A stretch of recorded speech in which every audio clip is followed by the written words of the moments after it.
West Coast Milblogger. Your latest news on the conflicts around the world shaping our reality.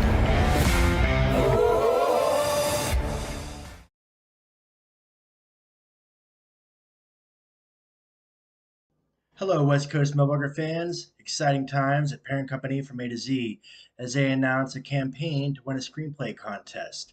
Starting soon, they're going to be sharing funny memes to ask people to subscribe, like, and share. So stay tuned for that.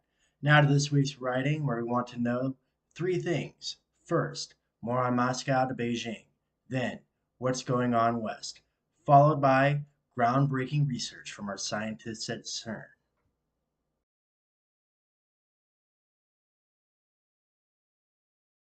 China and Russia. Explain the meeting between Putin 2.0 and President Xi in China right now, and the implications on global optics. Putin 2.0's in China saying, the recent invasion of Ukraine is only meant to create a buffer zone, not to take Kharkiv. China can control global trade now as the center point between Russian and Western economies after Xi's meetings in Europe last week. American leaders understand wealth as power in respect to governmental control, no matter where it's centralized. Shoigu sat next to Putin 2.0 in China. This makes us lean toward Shoigu pulling the strings of Putin 2.0, especially after his warm relations with North Korean leadership. Shoigu's new role, seemingly to be closer to Putin 2.0 at all times. Yet it could be pressure on Putin 2.0 from Xi to not kill Shoigu as well, because of it being a powerful sign on the future of their relationship. That's why the snub of Shoigu's documents at a government building. If Shoigu dies, China and Russia's partnership could turn as sour as the secrecy surrounding the causes. While we can only speculate, the spectacle of Putin going to China to see Xi after his return from Europe can be seen as the moment the axis of evil got stronger than the West. The West blames itself for this downfall, calling out a lack of foresight to secure rare mineral rights. It relied too much on branding and infrastructure manned by its supporters. Yet, multinational corporations eroded regional cultures into an American identity unsustainable with environmental regulation. Surprisingly, Russia and China don't need environmental regulations.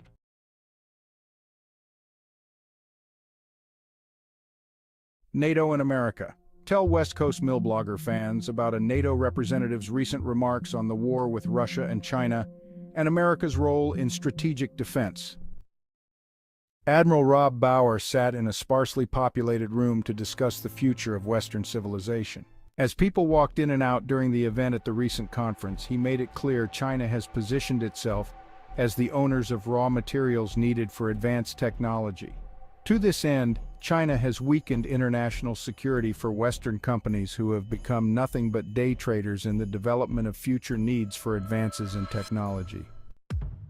Buy low, sell high, creates imbalance when faced with a culture bent on mastering from creation to finished product. China's new EVs are a step above, at a fraction of the cost, while Russia has proven you don't need Starbucks when you have Star's coffee. However, on the battlefield in Ukraine, advances in Ocheretine have been blunted. As mentioned earlier, Russians don't want to take Kharkiv, and they cannot with their troop numbers at this time. Another developing surprise from our friend Denis Davidoff is the use of glide bombs. The Russians were using them effectively. Now, Ukraine's hitting infantry units with these types of munitions. This also means an increase in Ukrainian air sorties, hinting at the use of F-16s. Not to mention Putin 2.0 and Iran's president both almost died this week in helicopter-related incidents. Just ask India about Russian-made helicopters.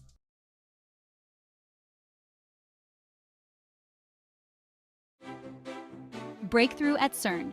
Tell West Coast Milblogger fans about the recent discovery from A to Z scientists made while working in Switzerland. Recently, scientists working with From A to Z have discovered a link between relativity and quantum mechanics. It also ties together the universe with organic growth. Now, more tests are being prepared to test theories.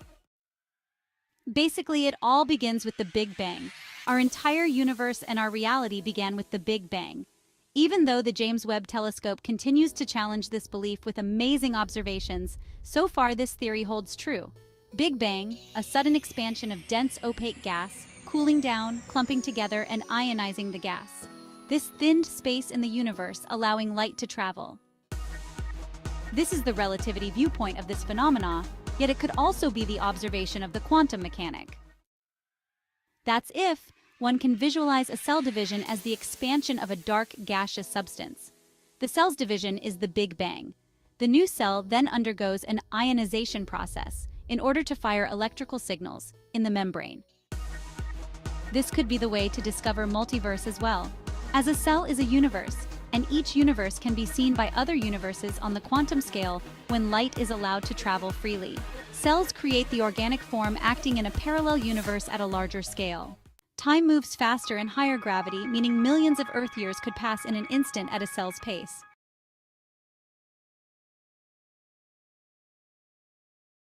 In conclusion, Western countries continue to struggle with debt. Without it, Russia and China wouldn't be making progress on their political agenda.